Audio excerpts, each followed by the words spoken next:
moogtahay jacaylku inuusan ahayn maalmo qura oo laysku qoslo balse uu yahay nolol dhammaystiran.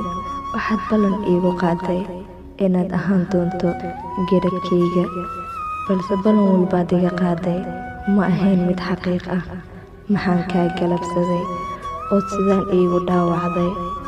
waad i xanuunjisay, weliba waxaad i marisay ciqaab aan dembigeeda gelin.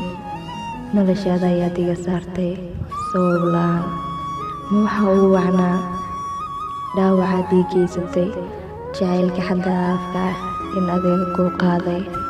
kama xumo inaad iga fogaato, maxaa yeelay haddiiba ay farxaddaada ku jirtay inaad iga fogaato, waxaan kuu rajaynayaa inaad ii noolaato weliba nolol mid ugu quruxda badan.